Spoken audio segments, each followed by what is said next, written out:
funny how people think like, people are like, girl, you always working, you always this. I was like, but if y'all saw the behind the scenes of like how much it takes to get that yes, like there's so many no's. There's so many more no's. Talk about that. How do you, what do you do when you get rejected? I always try to prescribe to rejection as God's protection. And that's just what I just live by now. And even when things don't go right, I'm like, God has a bigger blessing for me around the corner. But starting out in LA and even where you at now, how do you deal with those rejections and not booking things? You know, it's the same thing. It's when I booked Rosewood, the light went off of me because you know we say these little mantras and we say things a lot of times and we say it and we mean it, but then there's a moment where it hits you, you're like, oh, I really understand it and I really get it, and it's really tapped into my, you know, DNA at this moment. So like when I booked that, the relief I felt and like this feeling I felt. One, I was like, oh, I don't have to audition no more for pilot season. Pilot season's over. Hallelujah. That was really half of my tears. I'm so tired about this thing. I'm so tired of being in my car, changing my clothes. But it was like, this was the job that had been waiting for me, you know? So I would say, what's meant for you is meant for you. And that was the role that hit me like, I got it. Like genuinely, I understand it because I felt like this was specifically waiting for me, and had some of those other opportunities I wanted worked out, I wouldn't have had that opportunity. And I got 2 seasons out of it. Like it was a great experience. I got to meet amazing people who are all doing great things. Like everybody on that show has gone on to continue to work and do amazing things. But the ability to just be like, you know, like I just recently had one. First of all, during the pandemic, auditions didn't stop, and I'm like, can y'all read the fucking room? Like we're in a pandemic. Probably, what are we doing? I do not want to go on tape. I do not want to be funny. You know what I'm saying? Like, right. That is not the mode I'm in right now. But wait a minute, I'm gonna stop you. There's a running joke that's going on this podcast. My representation has gotten me 0 auditions during the pandemic. When I tell you 0, I'm talking about I done talked to Jackie Long. I done talked to Jesse T. Usher. Anybody I done talked to, like, man, we done been on at least 20, 25 auditions, bro. I'm firing everybody. Everybody get fired.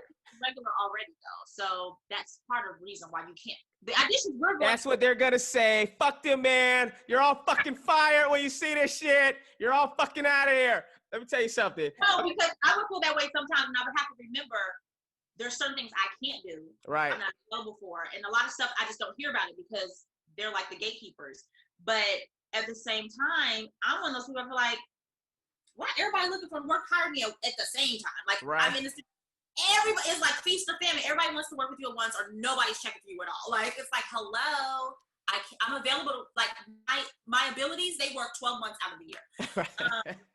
So the beginning, yeah, oh, my bad. I was gonna say, so the beginning of the pandemic, you getting auditions, and then what? So like at the beginning, I was like, I'm emotionally like drained from what was happening in the world. I was like, I'm not really ready to be here. But it's like, you put on your big girl boots and you're like, all right, let's figure this out. And then you'll get a call back. And then they got a nerd to be like, can you also, can you record the Zoom and then edit it down and then send it to us and then put them in separate clips? I'm like, look, somebody cut me a check, because y'all have to be doing a lot. You know, when you go on audition, you used to go on audition and then releasing it. But when you audition nowadays, you have to audition and then upload it and then send it, and then you got to play lighting person, camera crew. You got to find somebody to read with you. Like, it's a lot that goes into self-tapes these days. Yeah. Because I can't go to a professional self-tape place. So all that aside, I finally was like, I was getting a lot of like feedback, and like things were getting close to a lot of stuff. And there was like a couple that I really wanted that did it. And like specifically this last one, I really wanted it. What was it? Can you say? I wouldn't want to say, because I don't want it, whoever got it, I don't want it to feel like. Gotcha. I don't want to feel like K. Michelle. Well, I had auditioned for. Right. So, because she's taking a lot of heat for that. But I really wanted that job. Like, I felt like, ooh, this is the one. Like, I prayed about it. And I thought I was going to be hurt, because, you know, sometimes the more they build you up, the further you drop, like, emotionally. Like, dang, like, y'all made me sound like I was it. And when I didn't get it, I was very surprised. I didn't, like, go into what I call active depression. Like, and sometimes, sometimes it may last hours, sometimes it may last days, sometimes it may last weeks. But for me, I was really like, and I was like, you know what? Something else must be around the corner. It has to be. And or God was protecting me from something that may have put me in harm's way if I did that particular job. Like, we are in a pandemic. Maybe somebody was going to sneeze on me. Right. Straight up. You never know. Serve me some bad soup. I don't know. But at the end of the day, there was a reason it didn't work out. And I just have to be grateful for the opportunities it's about focusing on the blessings and what you have and not focusing on what you think you missed out on. Because I didn't miss out on shit because it wasn't mine to miss out on. It was that woman's job, whoever got it. That was for her. You know, I'm just blessed for the opportunity that I was able to audition, to test. Like, there's a lot of steps to get to that point. And I was like, you should feel proud of yourself that you got to that level. And there's wins in that. Like, I always tell people, when you audition, win the room. Fuck the job, win the room.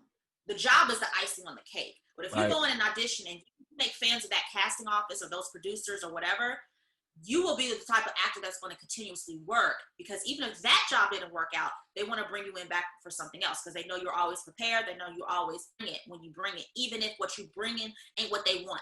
Right. Sometimes they don't know what you're for. Sometimes what you're bringing just is great, but it just doesn't fit what they're looking for. You know, art is very subjective. So, you know, it's just not taking it personal, taking another one on the chin. We take it on the chin all the time, right?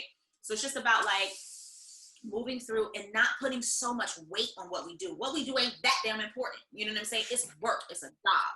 It's just like if you go out and if I was taking an interview to be somebody's secretary or to be whatever, like, yes, you want the job, you need it for like your livelihood, but like putting the weight on what being in the show could mean, like, and like, I don't consider myself a celebrity. I consider myself a working actor, and I do a job. I just so happens my job, more people watch than if I was, you know, in the stock room at the shoe store, which I've done before. But like, you know what I mean? I was the bag boy.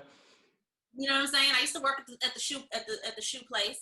But yeah, so you know, you just you take the goods with the bad, and I feel like over time, it's definitely something that sounds, I'm sure somebody's watching, it's like, well, bitch, that sounds easy because you on TV. But it's one of those things, it comes with growth. You know what I'm saying? Like, wasn't this confident or always this chill. Like I said, I coined the phrase actor depression because I literally would go through actor depression. Like, that wasn't something I just pulled out of my ass. It was something it's true. I've been there. You know? I tell everybody, you ain't been in Hollywood long enough until you had a Hollywood breakdown. When you in a corner crying about some shit, yeah. They don't like me out here. Yeah. All right, I suck. I'm terrible. I should pack my bag. But I feel like also it's a letdown or like pain or whatever that is relative. Failure is relative to where you are in life. Like, you know, now I have different goals than I did 10 years ago. That doesn't make my goals less valid or less important to me just because I've accomplished other things. It's all about growth, and we all should want to continuously grow and to be better than we were yesterday, last week, and definitely last year, and definitely 10 years from ago. So I think, and I'm grateful for my no's, because those no's make you work harder. Those no's make you figure it out. You have to figure it out. And if stuff is constantly just given to you or like made easy for you, what exactly are you? When you accepted that award, what is it that you did in there? Like, you know what I'm saying? If everything's just given to you, but like that's why I see when people are crying accepting awards, I understand it because there's so much work that went in, so many years. A lot of people don't understand the years that go into it. You know, and it's not the same for everybody. Some people get discovered in the mall, you know, not lately because pandemic, but you know, like sometimes like that's how life Instagram is. now. The mall is Instagram now where they get discovered. There you go. The mall is Instagram. And I'm so that. Like I said, I don't consider myself a celebrity. So other than my obligatory posts, I feel like if I wasn't in this business, I don't think I would even be on social media. Like, and I actually know people close to me that don't have social media at all. I say the same thing. If I wasn't in the entertainment business, I probably would have like maybe a Facebook. And I wouldn't be on all these sites. Absolutely. I'd be chilling somewhere. Exhausting. Where do you think you got your confidence, or how did you start to build your confidence to thrive in Hollywood? A part of it is just, I think, being alone, like in the sense of like when I moved here by myself, no distraction, in the sense of like, I moved away. It was a determination that was like, you cannot give it all you have, because you didn't move thousands of miles away from the comfort of family, friends, stability. Right. You know what I'm saying? You need to move away from those comforts to come out here and play games. I wasn't out here pressed to be getting into like the Hollywood parties and to do this, that, and the third. Like, I wasn't here trying to make friends. I mean, organically you make friends, but that was not I was out here on a goal and a mission, and that was the focus. I feel like focus and determination forces you to be confident, because you don't have anything else to rely on but yourself and God. And it's like, you have to be confident in that faith that made you make that decision to drive clear across the country with not a lot of money in your pocket, not a semi place to stay. Right. You know, just like, you came out here for a purpose, follow it through. Because what you don't want to do is live with regrets and go back and say, you know, damn, if I only did this, that, and the third. No, do that shit now. You here now. Figure it out. Give it your all. And then if you feel like, because my whole thing is, worst case, if it doesn't work out, I can always go back home and be okay with going back home. It's about being okay with it and not feeling like I went back home because I gave up, versus I went back home because I chose to go back home, because I either felt like this isn't for me, or I've given it the time that I said I was going to give it, and I'm choosing now to do something else. Because I always tell people, if there's something else that you're good at in life other than acting, do that shit. Right. Not for the weak and the weary. You know what I'm saying? It's yes, not.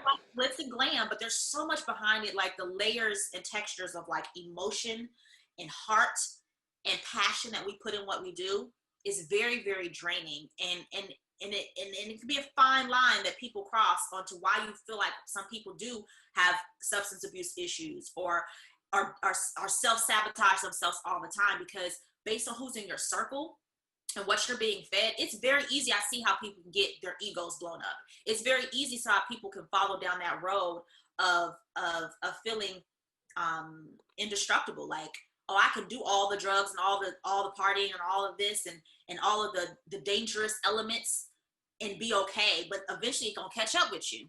Yep. Especially if you look like this, it always catch up with us. Mm-hmm. You know? Well,